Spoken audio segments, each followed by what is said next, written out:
what ourselves and Lyft are trying to do is to break apart all the use cases of owning a car. You own a car to get to work, you own a car to pick up the kids at school, you own a car to get groceries, etc. Right. And we're building out services to solve each of those use cases and ultimately making it unnecessary for you to own a car. And we think there are plenty of companies who can be a part of that revolution. And after Susan Lee interviewed him, all the automaker stocks tumbled. What he's saying is just, don't you bother in the car. Just take an Uber.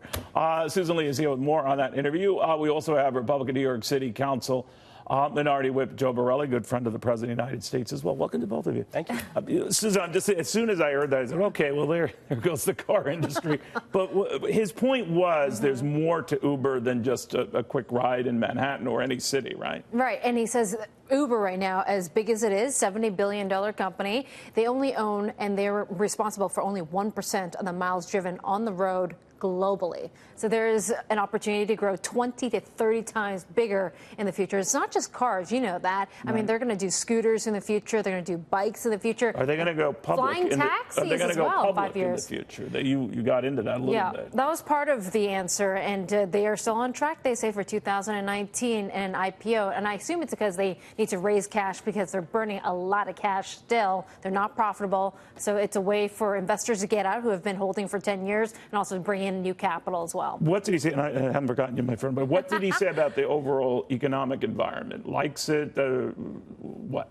Well, I think business is still strong for them, despite the fact that they do have competition in Lyft. They still own 70% of the ride-hailing market. So for him, I feel like it's still a strong business for Uber. No one's questioning the strength of the business. But in terms of where they're going to take it, I think that's the question. You know, that leads me to you, because that's been one of the things the president has talked about, you know, not necessarily about Uber, but the environment here.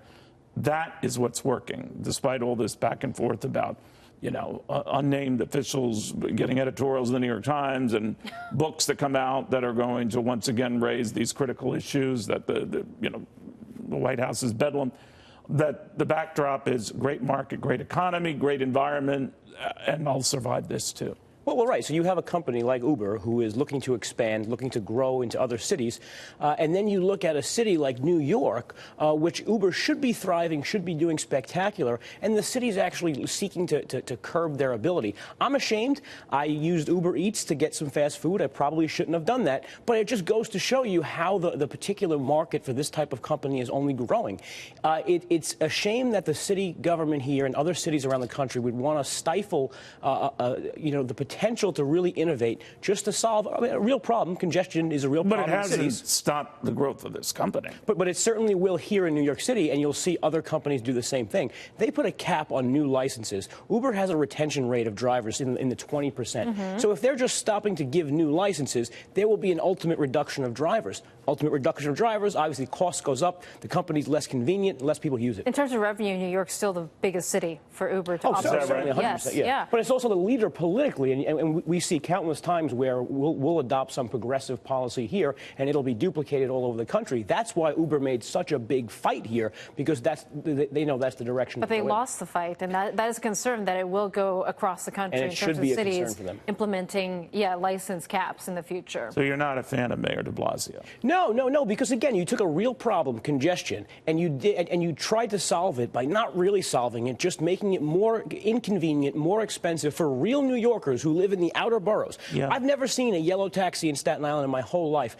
but I get to use Uber whenever I want to go out for a beer or go out with my wife for a dinner. I mean, this is a real option for people. So when you did the Uber Eats thing, that was just for you. That wasn't for you and your wife. That was a secret. That's a secret between you, me, and the millions of viewers. Could I get you guys to read? I know we're veering a little bit here on this environment the president keeps talking about, Susan, and maybe it came up in your interview that the trend is the friend. Whatever you think of your politics or whatever, I am presiding over this booming economy, these booming markets. The media is picking on me, but the American people know that at the core, this recovery is real, this turnaround is real.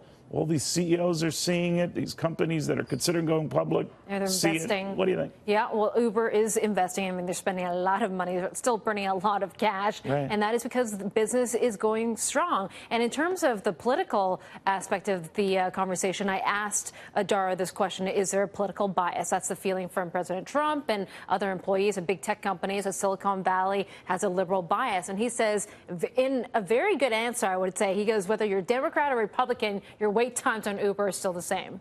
So That's they're bipartisan, like he says.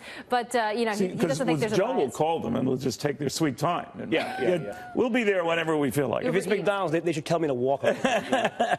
But let me ask you about that, and you're close to the president, the people of the White House. It's got to be frustrating what's going on right now. And I'm wondering, one cabinet official after another has been saying, not me, not me, not me. What do you think? Look, it's another week of some of the messaging that they like to be talking about being stepped on.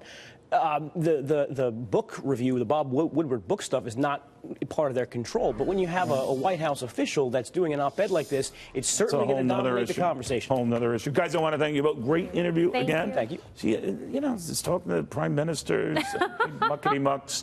And then she says, all right, I might stop by Cavuto's show.